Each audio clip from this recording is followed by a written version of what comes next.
Félicitations, tu viens d'avoir une augmentation ou tu viens de changer de poste et tes revenus ont drastiquement changé. Comment faire pour gérer cette hausse de revenus ou même cette baisse?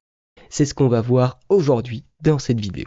Moi, c'est Maxime et à travers Pause Budget, j'aide les personnes à améliorer leur situation financière. N'oublie pas de t'abonner, de liker la vidéo et de me dire dans les commentaires quels sont les prochains sujets que tu voudrais que je traite. Dans cette série de vidéos dans laquelle je te présente mon budget, je commence toujours par te parler d'un sujet spécifique sur les finances personnelles. Donc, les commentaires sont là pour ça. Et aujourd'hui, on va voir comment gérer une hausse de revenus. La première chose à faire si tu as une hausse ou une baisse de revenus, c'est de définir qu'est-ce que tu as aujourd'hui et dont tu es satisfait. En faisant ça, tu vas pouvoir te concentrer sur des choses qui sont positives dans ta vie. Par exemple, tu es très content du logement dans lequel tu vis actuellement. Tu es content de comment tu te nourris. Tu es content de tes loisirs. Voilà, tu as plein de domaines dans lesquels tu peux être très satisfait financièrement parlant dans ta vie personnelle. La deuxième chose à faire, on va continuer sur la situation personnelle, c'est de définir quelle est ta vie riche. Ta vie riche, c'est entre guillemets ta vie idéale. Quelle est la vie dont tu rêves, dont si tu avais cette vie, eh bien tu serais la personne la plus heureuse du monde.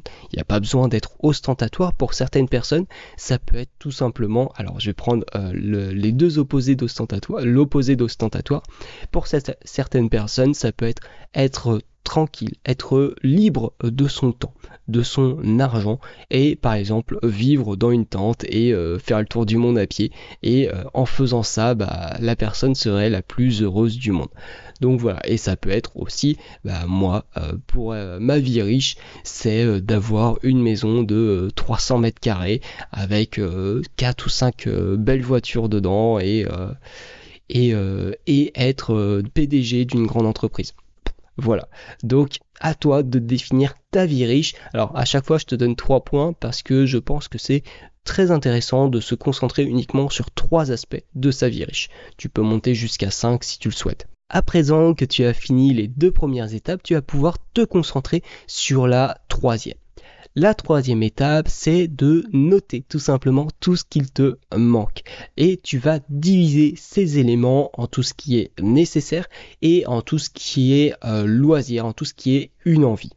Dans les éléments qui te manquent, tu vas aussi inclure non pas que les dépenses, mais l'épargne et l'investissement. Et le petit bonus pour aller encore plus loin dans cette étape, c'est de noter à côté de chacune des dépenses, épargne, investissement, le montant que cela représente, le montant que tu imagines que ça représente. Une fois que tu as fini les 3 premières étapes, eh bien tu vas pouvoir passer à la 4e qui est en fait d'ajuster son budget. Est-ce que tout ce que tu as noté précédemment, eh bien ça rentre dans ton nouveau budget et qu'en plus tu arrives à épargner de l'argent? Si c'est le cas, eh bien super, tu vas, si tu le souhaites, pouvoir ajuster ton budget avec les différentes choses qui arrivent juste après, ou alors tu peux te contenter de ça. Maintenant, si tu n'arrives pas à épargner ou si tout ne rentre pas, eh bien voici 3 questions pour toi. Est-ce que ce qu'il me manque ressemble à ce que mes voisins ou collègues possèdent? Est-ce que ces dépenses me rapprochent de ma vie riche? Tu l'as compris, l'objectif de cet exercice, c'est de commencer avec un état d'esprit positif en te concentrant sur qu'est-ce que tu as et dont tu es satisfait, puis sur les choses qui sont essentielles de ta vie. Et ensuite, seulement, on va réfléchir à qu'est-ce qu'il te manque. Comme ça, avec cet état d'esprit positif, eh bien, tu vas pouvoir noter uniquement les choses qu'il te manquent et qui te manquent réellement, pas les choses parce que, voilà, un tel a ça et tu te dis ah c'est vrai que ce serait bien si j'avais ça. Bah non, parce qu'en fait t'en as rien à faire. Une fois que tu l'auras, tu le mettras dans le garage, tu le mettras dans le grenier, tu le mettras, de pire, tu loueras un emplacement, un box pour stocker ça et tu l'utiliseras jamais. Donc voilà, en commençant avec cet cet état d'esprit positif, tu vas pouvoir te concentrer une fois que tu vas noter ce qui te manque sur l'essentiel. Ça va t'épargner la douleur ensuite de devoir dire ah bah ouais j'avais noté ça que je voulais et au final bah ça passe pas dans mon budget, je vais devoir le supprimer parce que et ça va aussi réduire la durée de l'exercice et tu vas ainsi, comme je l'ai dit, te concentrer sur l'essentiel. Ensuite, tout simplement, le fait de diviser en ce qui est obligatoire, ce qui est nécessaire et ce qui est juste une envie, ça te permet d'être plus vrai avec toi, à condition que tu fasses l'exercice bien. Et après, on va un peu plus loin en se posant 3 questions. Est-ce que ça passe dans mon budget? Est-ce que mes envies sont en fait le fait juste de suivre ce que mes collègues ou voisins ont? Et enfin, est-ce que ce que j'ai envie, ça me rapproche de ma vie riche? Donc, entre guillemets, est-ce que ce dont j'ai envie me rapproche, est réellement une envie? Ou est-ce que, en fait, ça n'a rien à voir avec ma vie riche? Et voilà, c'est une envie passagère ou je ne sais quoi. Ici, on a traité que de la situation où tu augmentes tes revenus et en plus, on a été assez succinct. J'ai dédié la lettre économe numéro 57 à justement cette hausse ou baisse de revenus avec des étapes précises à mettre en place pour si tu augmentes tes revenus et qu'en plus tu étais un peu juste à la base, ou si tu augmentes tes revenus et tu étais déjà bien, ou au contraire si tes revenus diminuent. Donc pour lire la lettre économe numéro 57 et avoir toutes les étapes clés en main entre guillemets pour faire face à cette hausse ou baisse de revenus, c'est le premier lien dans la description. Et si je t'ai fait cette introduction sur la hausse de revenus, c'est pas pour rien, c'est parce que ce mois d'août, j'ai touché pour la première fois mon salaire en entier, mon nouveau salaire en entier, avec les tickets resto, donc ce qui me fait 2203,69 € de rentrée. Et ensuite, il y a tout ce qui est side project, tout ce qui est investissement et tout ce qui est les gains autres, donc de la vente d'objets ou des blablacar ou autres, tout simplement. Ce qui fait un total des entrées pour ce mois de 2426,27 €. Tu peux voir ensuite au niveau de l'épargne, donc je dis tu peux voir parce que ici on le voit déjà, tu peux voir au niveau de l'épargne que je suis en négatif parce que justement j'ai sorti de l'épargne pour pouvoir investir sur du copier-coller en trading. Donc j'ai sorti un peu moins de 2000 €. 1400 € et ensuite je sais plus pourquoi et j'ai ressorti 610 €. C'est tout simplement parce que j'ai déménagé et donc c'est le dépôt de garantie. Donc voilà, j'avais sorti 1400 pour le copier-coller, 610 pour le dépôt de garantie et à la fin du mois, comme il me restait un peu d'argent, j'ai remis 50 € sur ce livret d'épargne. Ensuite, j'ai mis de l'argent ou j'ai retiré de l'argent de mes différents livrets. En ce moment, je suis plus à retirer. J'ai retiré de l'argent de mon compte pro pour pouvoir utiliser l'argent qui est généré par tout l'écosystème Pause Budget. Et j'ai aussi mis de l'argent soit dans les loisirs, soit dans mes différentes pochettes d'épargne. Donc au bilan, je suis en négatif. Pour ce qui est de l'investissement, du coup, il y a énormément d'investissements ce mois-ci parce que j'ai mis 2000 € sur le copier-coller en trading. Sinon, pour le reste, je suis plutôt fidèle à ce que je fais, sachant que ça va un peu changer justement à partir du mois prochain, des 2 prochains mois, ça va changer un peu ma répartition des investissements. Elle va rester à peu près pareil, mais les chiffres vont un peu changer.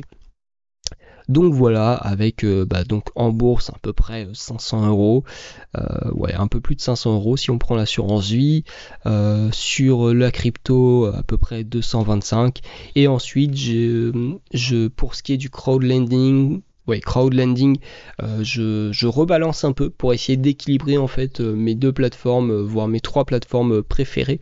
Et pour arrêter de trop me diversifier, parce que justement j'avais testé plein de plateformes pour pouvoir créer du contenu, pour te dire laquelle je le trouve bien, etc. J'ai pas encore fait de bilan sur toutes les plateformes, mais ça fait que le problème c'est que je me suis dispersé un peu partout, et donc là j'essaye de reconcentrer sur 2-3 plateformes, et voilà. Et ensuite, pour ce qui est des dépenses, donc forcément avec le dépôt de garantie que j'avais pas prévu, hein, tout simplement, sachant que j'ai pas récupéré pour l'instant mon ancien dépôt de garantie de mon ancien logement, donc ça va arriver, j'espère en septembre ou au pire en octobre, mais forcément j'ai un peu explosé mes dépenses, donc d'à peu près 600 €. Donc voilà, tu peux voir qu'au niveau des achats, j'ai dépassé. Pour les courses, eh bien, je n'ai pas dépassé. Voilà, sachant que comme il y a eu des vacances, eh bien forcément il y a un moment où j'étais pas chez moi, donc j'étais avec mes parents, donc c'est eux qui payaient les courses, hein. Et voilà, donc c'est pour ça que j'ai eu que 135 € de courses. Business, voilà, alors j'ai dépassé un peu. Au niveau de l'URSSAF, l'URSSAF, voilà, c'est 9 €. Les imprévus, donc j'ai eu quelques imprévus, hein, sur ce mois, j'ai eu un resto et je sais plus exactement tout ce que j'ai eu, faudrait que je regarde dans le bilan. Et voilà, donc si on regarde, forcément avec le loyer plus le dépôt de garantie, tout ce qui est loyer, emprunt, ça représente, tout ce qui est logement, ça représente une très grosse partie de mes dépenses sur le mois. Ensuite on peut voir en transport, donc à peu près 400 € qui est réparti en assurance voiture. Donc voilà, il y avait aussi 250 d'assurance voiture, en pièces et en carburant à peu près 100 €. Voilà. Et ensuite, différents achats, courses, etc. etc. Donc voilà. Au final, le mois, je suis en positif au niveau du patrimoine et j'ai un solde qui est positif. Après, comme j'ai sorti beaucoup d'épargne, voilà, c'est un mois aussi où c'est le premier mois où j'ai mon salaire complet, mais c'est aussi un mois où il y a eu pas mal de changements, donc ça a été un peu, je vais pas dire le bordel parce que c'est pas le cas, mais voilà, un poil l'anarchie dans certains points des finances, mais c'est normal, hein, tout n'est pas toujours tout beau tout propre. Et donc voilà pour ce budget du mois d'août. L'outil que j'utilise, c'est le Budget Manager V3. Quand tu vas regarder cette vidéo, il va être normalement mis à jour, entre guillemets, pour la version 2024. Actuellement, au moment où je tourne cette vidéo, il y a une grosse mise à jour dessus. Parce que justement, le fait de l'utiliser, de les graphiques, etc., avec vos retours également, eh bien, je me suis rendu compte qu'il y a une chose que je pourrais améliorer. Le problème, c'est que cette chose, elle demande beaucoup de temps à mettre en place. Mais de toute façon, normalement, quand tu vas voir cette vidéo, ça va être bon. Et donc, j'ai mis un gros truc sur le Budget Manager, grosse mise à jour en cours. Donc voilà, mais tu vas voir, il va être vraiment parfait après cette mise à jour. Donc si tu veux pouvoir avoir plus d'informations sur le Budget Manager, eh bien le lien est dans la description. Et n'oublie pas de t'abonner, de liker la vidéo et de me dire dans les commentaires si tu apprécies cette série ou si tu veux voir un sujet en particulier dans les prochains épisodes. C'était Maxime, prends le contrôle de ton argent, prends le contrôle de ta vie. Allez, salut!